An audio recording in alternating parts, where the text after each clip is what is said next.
Alright, so I'm gonna keep this one very short. Um, I'm gonna introduce everyone to dull slice marking, and what that allows us to do is just um, again, we have Edison loaded. We also have a drum loop within Edison loaded, and we have the FLSlicer. And what we're gonna do is just simply, actually, I'm gonna play the drum loop for you.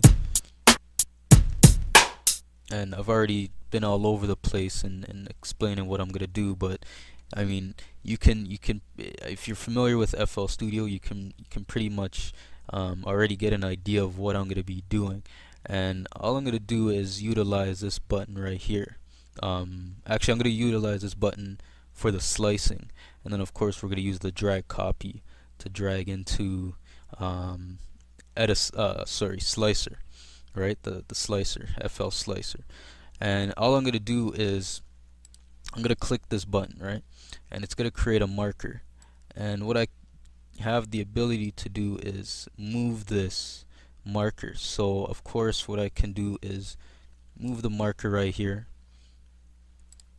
I can also create another marker, move that marker here. This is again dull slice marking, which means we're not gonna zoom in or anything like that, especially for beat makers or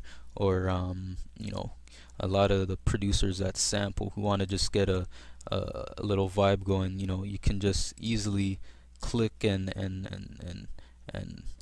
slice some sounds from a sample, right? So we're just doing that. So we've pretty much created 8 markers, and all I'm going to do right now is just simply use the drag copy button, drag it right into the slicer, and as you can see, the slicer has created the slices, or it's pretty much corresponding to the slices or the markers that we created in Edison, right? So what I can do now is pretty much trigger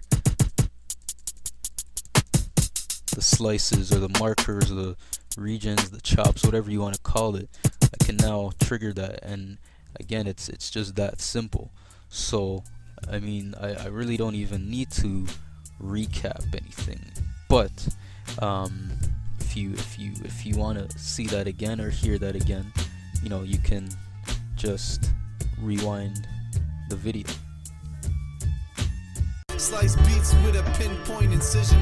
Do it with speed and precision. Shine off these beats, call me Mr. Glisten.